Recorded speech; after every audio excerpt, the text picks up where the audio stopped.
Então teremos neste momento a primeira palestra com o tema Análise de quebra de ordem cronológica de pagamentos e de acúmulo de cargos públicos apoiados pela informática, que será apresentado pelo Controlador de Contas Públicas do TCE, senhor Jonatas Coutinho da Silva.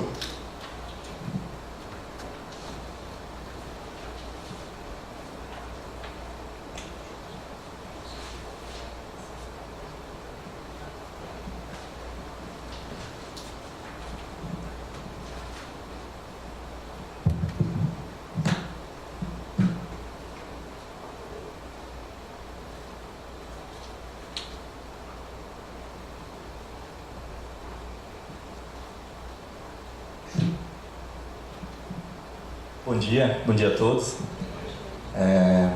Quero cumprimentar, primeiramente os que estão presentes aqui, agradecer a presença de cada um de vocês, cumprimentar também aqueles que vão nos assistir a partir da videoteca que ficará disponível no Instituto Rui Barbosa. É uma grande satisfação poder estar participando desse projeto, um projeto para que nós possamos estar compartilhando um pouquinho daquilo que temos desenvolvido e, além disso, poder aprender também com as palestras que já foram compartilhadas pelos outros tribunais de contas. Dentro desse tema, que é o uso da informática como uma ferramenta de melhoria da atividade do controle, eu vou trazer aqui a apresentação de duas ferramentas que foram desenvolvidas no espírito de cooperação entre unidades que integram o Tribunal de Contas, especialmente a unidade de fiscalização, a unidade de gestão estratégica da informação e com forte apoio também da unidade de informática. Essas ferramentas foram desenvolvidas como forma de apoio complementar à atividade de fiscalização, não como forma de substituição, mas realmente sistemas que vêm complementar a atuação dos colegas que têm militado nessa atividade de controle da administração pública. Então, a primeira ferramenta que nós vamos tratar fala sobre a quebra da ordem cronológica de pagamentos, com fundamento no artigo 5º da Lei de Licitações. Essa é o principal fundamento para desenvolvimento dessa ferramenta. E esse artigo, eu trouxe aqui para que nós possamos ler alguns trechos dele. Ele diz assim: cada unidade da administração, no pagamento das obrigações, deverá obedecer para cada fonte diferenciada de recursos a estrita ordem cronológica de suas exigibilidades. E aí traz uma exceção, salvo quando presentes relevantes razões de interesse público e mediante prévia justificativa da autoridade competente devidamente publicada.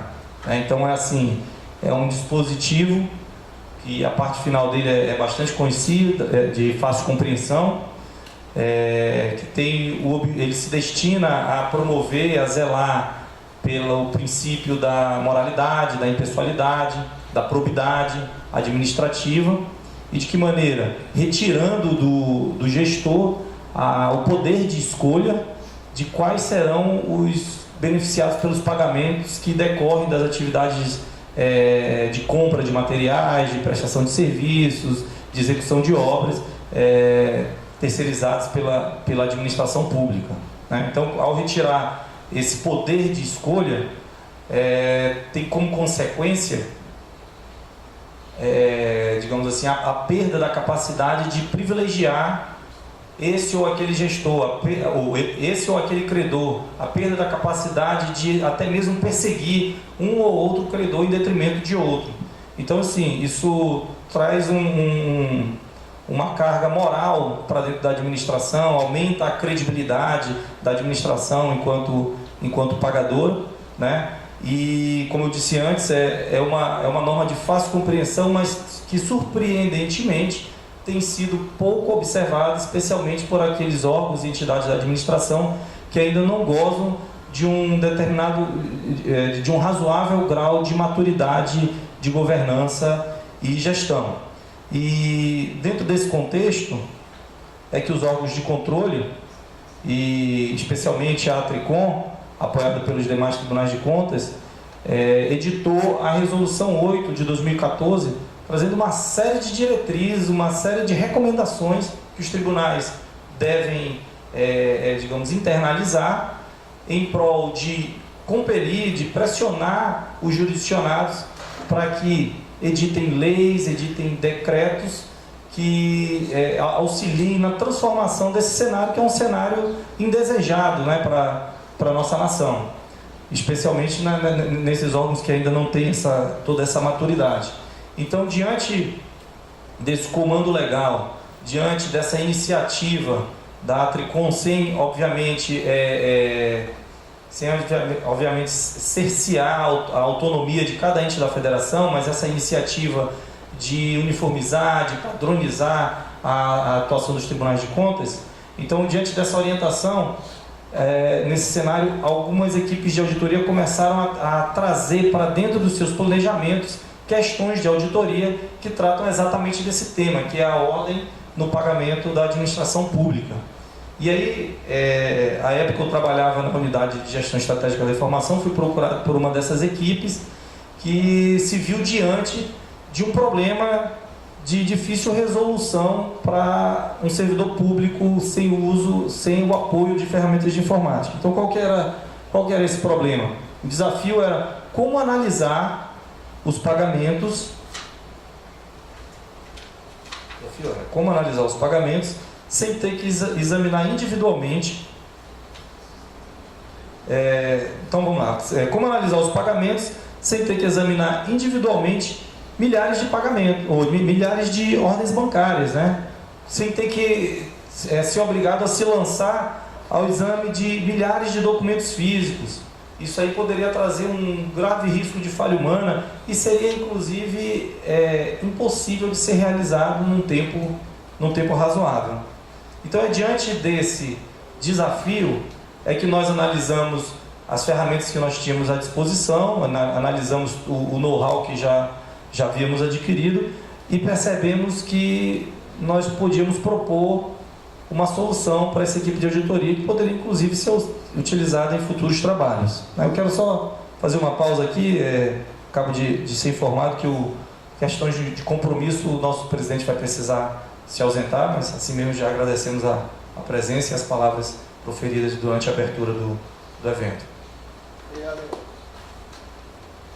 Então, dando continuidade, então, diante desse desafio e da expectativa que tínhamos de que a análise envolveria um esforço sobre-humano,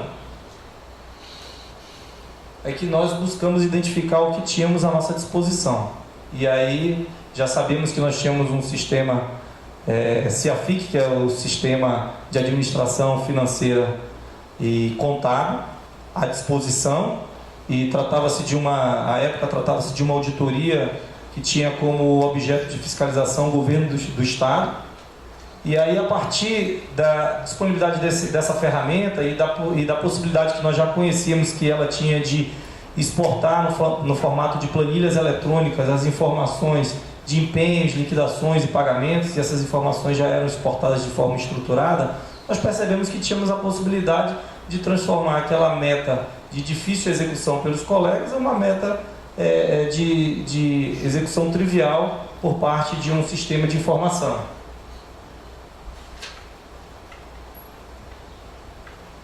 Então bastaria o quê? Providenciar a importação dessas informações para uma base de dados disponibilizada dentro do nosso laboratório, na unidade de gestão estratégica da informação, e aí nós propusemos esse modelo para agasalhar essas informações, onde nós poderíamos guardar todos os pagamentos e as liquidações a ele relacionadas. E as informações, obviamente, nós tínhamos assim, uma série de outros dados, mas assim, os que nós entendemos como mais relevantes seria a unidade orçamentária, até porque a norma fala que para cada unidade, por fonte de recurso, né? E aí nós teríamos também o credor, a data de que a liquidação ocorreu, o valor da liquidação, e por outro lado, pela parte dos pagamentos, nós já tínhamos, né, a data do pagamento, o valor do pagamento e o ordenador de despesa. Essas, assim, a princípio, essas seriam as informações essenciais para que nós pudéssemos realizar esse trabalho e ofertar para essa equipe de auditoria informações acerca do cumprimento ou descumprimento, em tese, do artigo 5º da Lei de Licitações. E aí nós realizamos algumas análises iniciais e tivemos a confirmação do problema esperado inicialmente pela equipe. Quando nós fizemos alguns estudos preliminares, nós observamos que só no órgão da administração, uma secretaria estadual, na qual eles gostariam estavam propondo a realização da auditoria, só nesse órgão nós tínhamos aí na ordem de 600 a 700 empenhos emitidos anualmente, mais de 3.000 liquidações emitidas anualmente e pagamentos para mais de 3.500 pagamentos emitidos anualmente. Isso somente na secretaria estadual, onde a análise iria ser inicialmente realizada. No âmbito geral, nós observamos que o desafio era muito maior, né? Nós tínhamos aí de 20 a 25 mil empenhos anuais, de 50 a 60 mil liquidações anuais e pagamentos na ordem de 87 a 101 mil pagamentos anualmente realizados. Então, assim, ficava cada vez mais claro que realmente era uma tarefa inumana a ser realizada.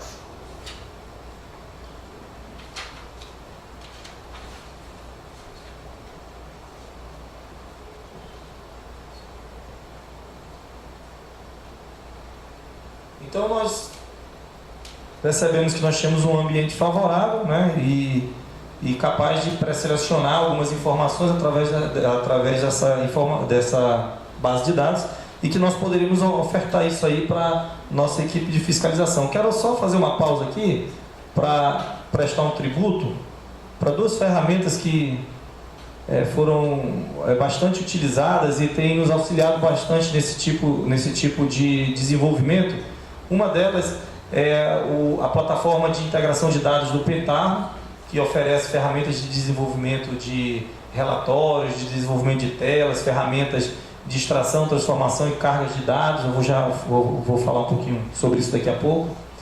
E nós fizemos uso dessa ferramenta, é uma iniciativa open source, nós podemos obter isso aí na internet de forma gratuita. Então, aqueles que têm disposição, né, para aceitar o desafio de estudar, de investir algumas horas no estudo desse tipo de ferramenta, eu acho que vale a pena. Pelo menos até o presente momento nós temos tido aí bons resultados. Quero também aqui mencionar o PostgreSQL, que é um sistema gerenciador de banco de dados que vem sendo largamente utilizado aí em vários órgãos da administração pública, e nós utilizamos aqui no tribunal também. Também é uma ferramenta open source, então eu acho interessante mencionar, assim, até para poder dar o crédito para esse tipo de iniciativa, né? Então, assim, o ambiente que nós tínhamos é esse aqui. Nós já tínhamos percebido, a princípio nós fizemos algumas importações, digamos, sem o apoio de uma ferramenta. Depois essa ferramenta chamada Kettle começou a nos auxiliar a fazer esse processo de extração de informações, de transformação e armazenamento no nosso banco de dados, no nosso laboratório, certo? E nós iniciamos os estudos e percebemos o seguinte, que esse conjunto de informações aqui, ele era suficiente para que nós identificássemos as quebras na ordem de pagamento. Então, funcionaria o seguinte, aqui no terceiro quadrante, eu adicionei aqui esse autorrelacionamento nos papéis preteridor e preterido. Isso funciona mais ou menos como se fosse o seguinte: nós teríamos uma relação de pagamentos,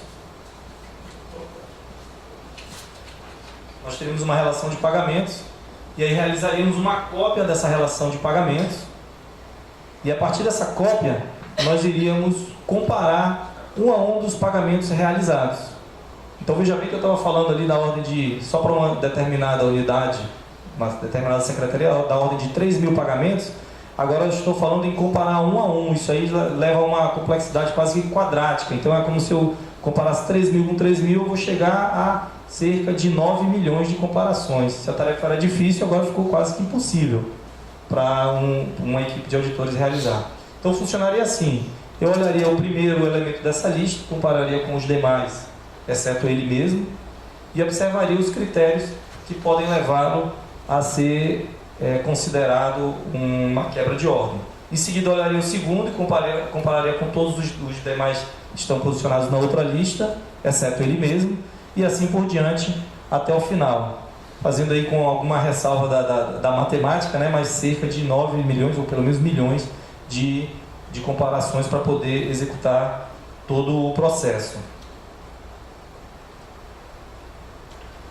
Uma vez realizado esse processamento, em tese nós já teríamos superado a limitação humana, mas nós precisamos pegar essas informações e levar para uma outra base de dados que de forma otimizada possa ser consultada posteriormente, né? Então, assim, se outras equipes precisarem da informação, a informação precisa estar disponível para que possa ser realizada em futuras pesquisas. Então, nós propusemos essa estrutura que está aí no quarto quadrante, onde após o processamento realizado, nós pegaríamos todos os preteridores, armazenaríamos nessa tabela e os preteridos nessa outra tabela com as informações que são essenciais para que as consultas pudessem ser realizadas. Agora eu não estou mais falando de informações essenciais para a detecção, mas informações essenciais para as consultas serem realizadas, né?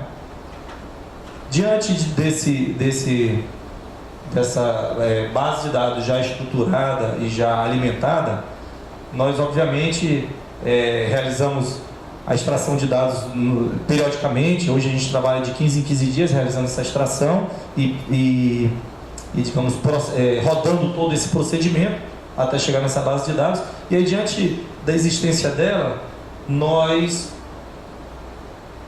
a princípio, nós não tínhamos como adequadamente distribuir isso para as equipes que nos pediam as informações. Então nós gerávamos algumas planilhas, alguns relatórios a partir de mala direta e entregávamos para a equipe de auditoria. Mas nós percebemos que isso poderia ser melhorado. E aí, mais uma vez, a partir dessa plataforma do Pentaho, nós produzimos o que eles chamam de dashboards, que são como se fossem telas que podem ser customizadas e os resultados podem ser nelas mesmas, podem ser apresentados. Então nós produzimos essa tela aqui que eu vou fatiar para que nós possamos ver no detalhe cada região fundamental dela. Então essa é uma tela que hoje nós disponibilizamos para aquelas equipes que têm interesse ou que têm a missão, né, de trabalhar essa questão de auditoria dentro das suas atividades de fiscalização. Então, a princípio aqui, eu destaquei a primeira parte que eu chamo de refinamento da amostra que vai ser analisada, né? Nesse processo de refinamento eu destaquei aqui alguns campos. Nós temos ali aquela primeira região onde o auditor, o colega que está operando, né, a ferramenta, ele pode definir o período inicial, o período final da amostra que vai ser analisada.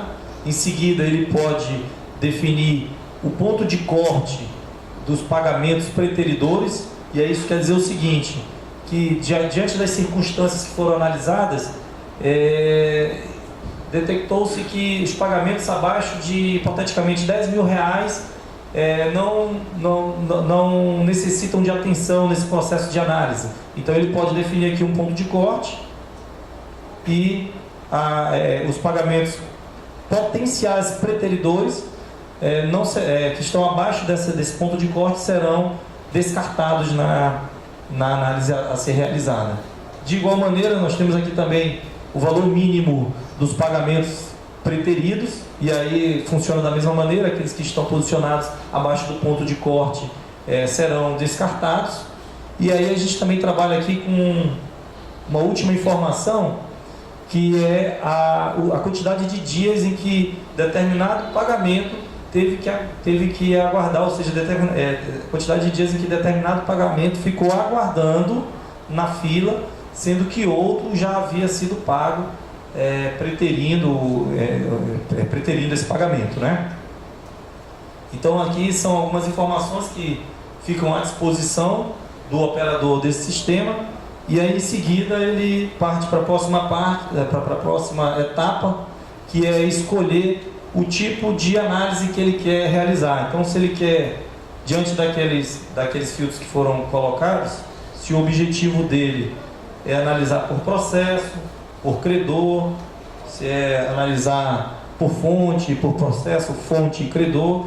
Assim, internamente, a consulta realizada pelo sistema é a mesma, só que a capacidade de configuração dessa consulta e de exibição do resultado é que muda um pouquinho. Então eu trouxe aqui só uma, que é por processo. Deixa eu me posicionar aqui.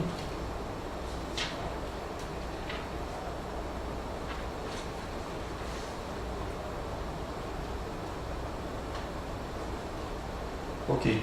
Que é a pesquisa por processo. Então quando clicar aqui nesse botãozinho, o sisteminha abre uma lista de todos os processos que estão, digamos assim, que foram pré-selecionados pelos critérios de descarte da amostra, e aí ele traz todos os processos existentes ali naquela relação. Você pode escolher 1, 2, 3, 4. Normalmente, o colega que está fazendo essa seleção, ele o faz porque ele já tem uma informação que consta numa denúncia, numa notícia que chegou até o tribunal, e aí para confirmar essa notícia, ele seleciona aquele processo, e aí em seguida o sistema já traz para ele o cruzamento das informações. Então dentro daquele processo, vou trazer aqui só para a gente poder entender melhor, eu fiz um destaque ali na primeira linha. Então dentro do processo previamente selecionado, existe um pagamento no valor de aqui R$46 mil, que preteriu 12 outros pagamentos que estão posicionados dentro desse outro processo aqui. Então assim, a princípio começa a se delinear e se confirmar e confirmar uma notícia de possível irregularidade, né? Então vou trazer aqui um outro exemplo também.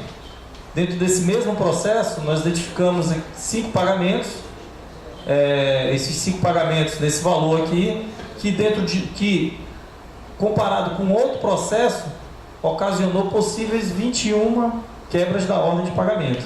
Essas 21 quebras totalizadas chegam a 1.456.000. Aqui vocês perceberam que eu deixei algumas informações com uma tarja preta, para poder preservar um pouquinho. Não havia necessidade de apresentar aqui quem é o ordenador, quem é o credor, então terminei cortando aqui alguns detalhes das informações. Então basicamente essa aqui é o ponto de partida para a análise, e aí ele vai poder analisar tantos outros e confirmar ou não a suspeita de que existiria uma irregularidade.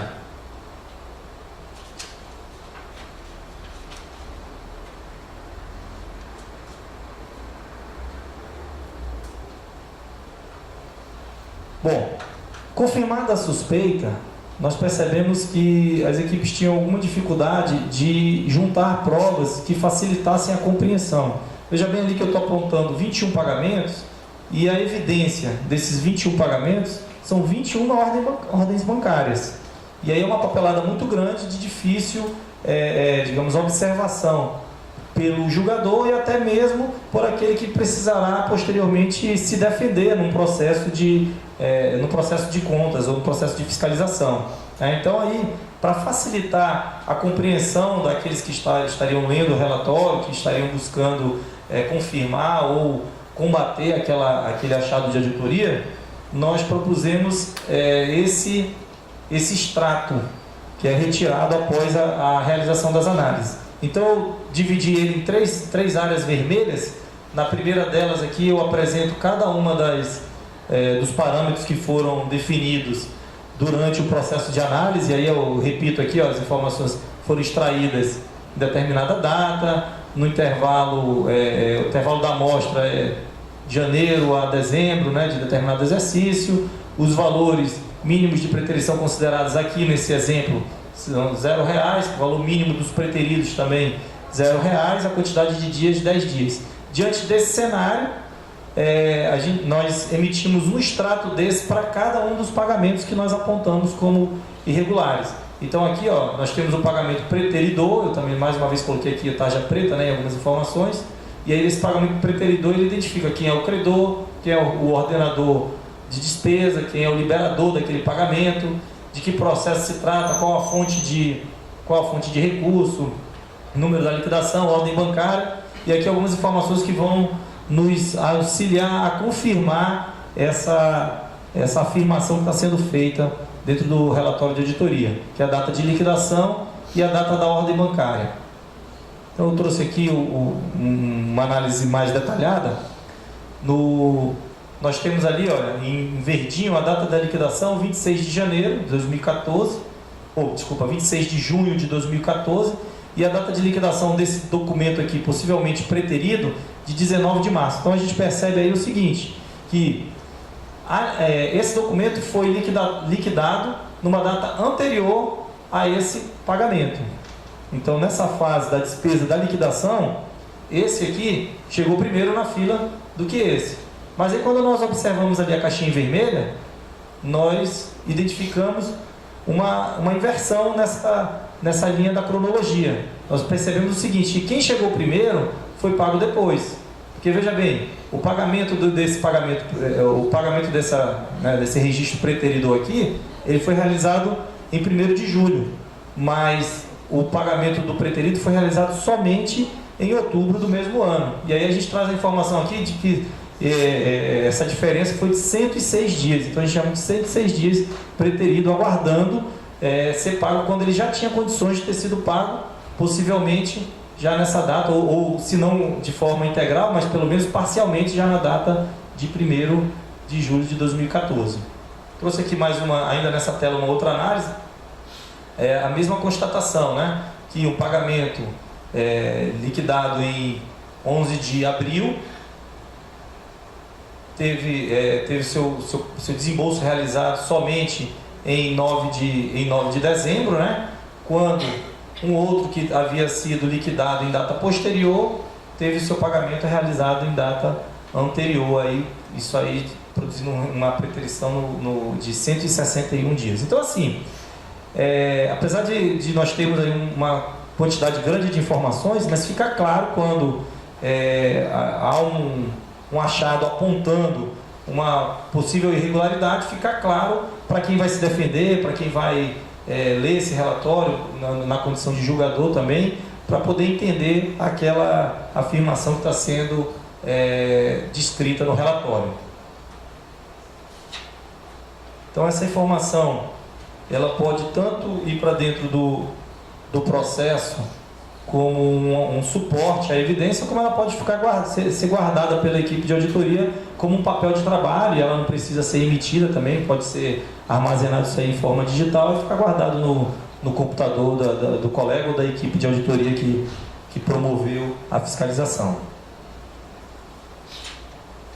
Então, como resultado desse trabalho, nós obviamente já rodamos esse procedimento em algumas fiscalizações, mas a primeira delas, que foi realizada numa única secretaria, ela levou em consideração os pagamentos realizados em 2013 e 2014, uma diferença de 10 dias entre os pagamentos, né? E levou em consideração somente 3 processos. E aí, naquela ocasião, foram identificadas 21 quebras em determinado processo, mas 28 quebras em um outro processo, sendo que totalizado, eu trouxe aqui esse aqui é o quadro que estava dentro do relatório de auditoria, que eu trouxe de lá para cá, mas sendo que, de forma resumida, nós podemos falar que foram identificadas 174 quebras, no total de R$ 2.348.000. Veja bem que aqui a gente não está falando de economia, mas a gente está falando de retomada da credibilidade do pagador, né? Estamos falando aí de uma questão de justiça, uma questão de impessoalidade. Então, não há que se falar em economia direta, mas obviamente uma administração pública que respeita a ordem dos pagamentos, ela tem o potencial de selecionar melhores credores, e isso aí, digamos, esse custo ao longo do tempo, ele vai ser considerado também no momento das licitações, e aí pode também gerar uma economia no futuro. Então assim, esse aqui foi um dos resultados obtidos. Essa ferramenta hoje ela está à disposição dos nossos colegas, então sempre que um colega insere uma questão de auditoria que trata desse tema, ele tem à disposição à disposição dele essa ferramenta. Tá? Eu vou agora mudar um pouquinho o nosso contexto, vamos falar de um outro assunto, que é a análise de acumulação remunerada de cargos públicos. E aí, assim, eu vou até passar um pouco mais rápido, porque o procedimento adotado foi muito semelhante a esse aqui. As ferramentas que nós utilizamos também foram muito semelhantes a essa. Mas só para vocês terem ideia, é um problema muito parecido também, porque a análise da acumulação de remunerações, ela também requer que você observe cada um dos servidores que estão sendo pagos e confronte com outros servidores que também, digamos assim, ingressaram naquela mesma folha de pagamento naquele mesmo período. Esse trabalho aqui, ele não foi exatamente conduzido pela Unidade de Informações Estratégicas, ele iniciou há um tempo atrás mesmo, antes da criação dela, foi um trabalho que nasceu dentro da Unidade de Informática, mas aí que posteriormente, após a criação da Unidade de Informações Estratégicas, eles entenderam que ele poderia ser transferido para lá, porque nós teríamos já, dentro das nossas competências e atribuições, teríamos melhores condições de dar continuidade. Então, nós recebemos esse trabalho à época, né? E é um trabalho que tem fundamento no artigo 37 da Constituição Federal, que diz assim, que é vedada a acumulação remunerada de cargos públicos, exceto quando houver compatibilidade de horários, né? E aí essa exceção, ela se aplica a 2 cargos de professor, a um cargo de professor com outro técnico ou científico, a de 2 cargos ou empregos privativos de profissionais de saúde com profissões regulamentadas. Então aqui, assim, também é uma norma que é conhecida há muito tempo pelos que trabalham na administração pública, mas ainda tem algumas lacunas que precisam ser preenchidas, né? O que seria um cargo técnico ou científico, o que seriam considerados os profissionais privativos da área de saúde. Esse aqui já tem até regulamentação que trata sobre isso. Mas assim, afastadas essas polêmicas, a missão era a mesma, era de definir, diante de uma série de remunerações, definir qual daquelas ali poderia representar uma potencial acumulação, né? E aí nós teríamos que observar milhares de remunerações, documentos físicos, em algumas situações poderíamos ter risco de falha humana e precisaríamos realizar isso em tempo razoável. Então, realizando uma pesquisa inicial, nós observamos que recebemos, em média, 50 mil remunerações aqui no tribunal. Nós temos um sistema chamado AFP, que ele tem já um certo grau de maturidade, então ele foi implantado já há mais de 10 anos atrás, e os jurisdicionados, a partir desse sistema, informam mensalmente para o Tribunal de Contas todas as remunerações que são pagas no âmbito daquele órgão, daquela entidade. Então, realizando uma pesquisa prévia nessas informações, nós identificamos que o Tribunal recebe mensalmente 50 mil remunerações. E em cima dessas 50 mil remunerações, nós precisaremos fazer aquele mesmo procedimento de comparar uma a uma com ela mesma. E aí, se lá no outro exemplo eu trouxe um número aí de cerca de 9 milhões, aqui nós iríamos para 2,5 bilhões de comparações. Então, a missão ficaria ainda mais árdua para ser executada por colegas servidores, né? Então, diante desse desafio, o que nós tratamos foi logo de identificar qual era a base de dados disponível, e identificamos essas informações aqui como informações essenciais para realizar esse tipo de trabalho, e aí já propusemos uma base de dados para armazenar essas acumulações identificadas, né? E não só armazenar, como poder realizar sob várias perspectivas algumas consultas depois. Então, assim, a consulta seria se determinado servidor está acumulando, ou se a partir de determinado órgão, quais seriam os servidores que estariam acumulando remunerações, dentro de determinado período, por exemplo, em março de 2017, quais seriam os servidores que estariam acumulando, dentro de determinado cargo, enfim, isso aí nos daria a possibilidade de realizar diversas pesquisas. Mas, obviamente, eu preciso aqui chamar a atenção para o que nós chamamos de falso positivo, né? Então, o que acontece? Essa análise aqui, realizada pelo computador, ela não leva em consideração as exceções previstas no artigo 37, inciso 16. Ela também não leva em consideração algumas opções da administração no registro das remunerações que são pagas para aqueles servidores que recebem cargos comissionados, para servidores efetivos que recebem cargos comissionados. Então, diante dessa opção de registro das informações no AFP, poderia ser que nós identificássemos um servidor que de fato não estaria acumulando, ou se estivesse acumulando, estaria dentro das exceções previstas em lei e dentro do critério de compatibilidade de horário previsto na Constituição. Então, assim, a ferramenta tem o potencial de identificar os acúmulos, mas ela é uma, como eu falei anteriormente, ela é uma ferramenta que complementa o trabalho de auditoria. Ela não esgota o trabalho de auditoria na sua plenitude, mas ela o complementa, né? Então ela precisa ainda de um colega realizando a análise dos casos que foram identificados. E aí, também com o passar do tempo, à medida que foi amadurecendo esse tipo de questão de auditoria, nós também sentimos a necessidade de produzir um dashboard próprio para ela.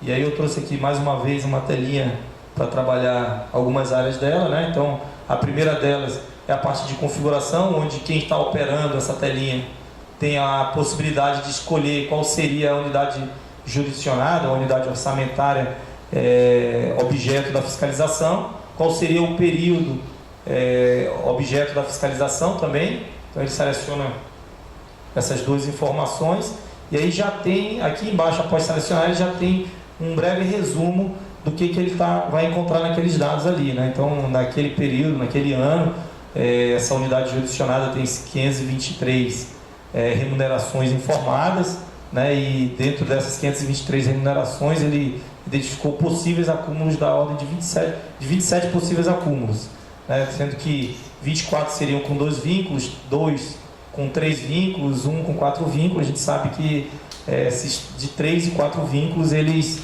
com certeza, né, salvo a opção de registro das informações pela administração, mas se eles realmente, digamos assim, se forem identificados como acúmulos de cargo, eles seriam já ilegais imediatamente. Então, adiante, ó, a partir dessa tela aqui preenchida, ele tem uma prévia, né? E aí adiante ele encontra um novo detalhamento. O colega auditor vai descobrir que aquele órgão, comparado com esse outro órgão aqui, dos servidores que pagos por aquela folha de pagamento, 4 também estão na folha de pagamento desse outro órgão, mais 2, né, na folha desse outro órgão e assim por diante. Então ele já começa a montar um entendimento de como está ocorrendo esse fenômeno da acumulação, certo?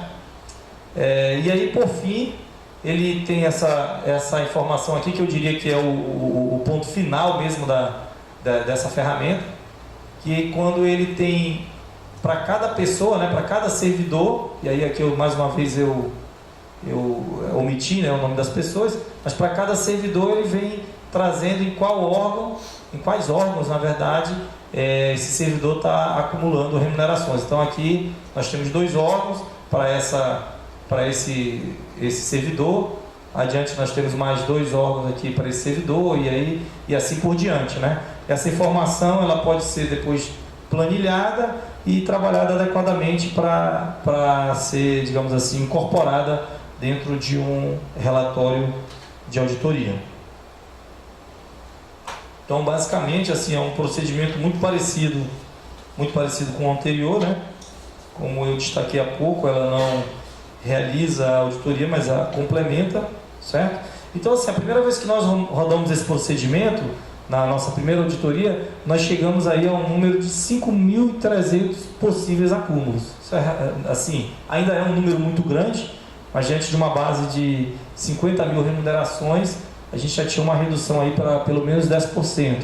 Lembrando que esse número de 5.300, obviamente, aí estariam inseridos vários positivos, e aí a equipe de auditoria, na ocasião, entendeu que uma estratégia adequada era compartilhar essas informações com a administração para que ela pudesse confirmar, separar os falsos positivos e aí já tomar imediatamente providências para acessar as irregularidades que permanecessem após esse filtro. Essa informação, ela permanece, ou essa ferramenta, ela permanece disponível. Nós não realizamos mais, depois dessa experiência, nós não realizamos mais auditorias abrangendo muitos órgãos, mas assim, eventualmente quando nós recebemos alguma notícia de denúncia, uma denúncia, uma representação tratando desse tema, ela tem sido uma das primeiras fontes de pesquisa pelos colegas para poder verificar a procedência ou não daquela notícia de irregularidade, né? Então ela também permanece disponível. E a exemplo dessas duas, eu trouxe aqui para finalizar, nós falamos aqui da quebra de ordem de pagamentos, do acúmulo de cargos, e aí, a exemplo delas, nesse mesmo ambiente, nós temos trabalhado algumas outras iniciativas, como pagamento de diárias, consultas nas folhas de pagamentos, alguns cruzamentos de folhas de pagamentos com as admissões, as diárias e até mesmo os pagamentos realizados dentro do sistema de administração financeira e contábil. Temos realizado também alguns cruzamentos do teto, né, com as remunerações que são informadas aos tribunais, e recentemente tivemos acesso às notas fiscais eletrônicas, e dentro desse mesmo ambiente, dentro dessa mesma plataforma, nós temos disponibilizado essas ferramentas como ferramentas complementares, ferramentas de auxílio à atividade de fiscalização. E é isso, é isso aí que eu tinha para apresentar, né? São duas experiências que nós tivemos aqui no Tribunal de Contas, e elas foram, no nosso entendimento, exitosas, e eu espero que elas possam estar contribuindo aí para outros servidores de outros órgãos de controle nas suas atividades de fiscalização. Quero mais uma vez agradecer a oportunidade de estar participando dessa jornada, né? Um trabalho de grande relevância para o aperfeiçoamento, aprimoramento da atividade de controle dos tribunais. Muito obrigado.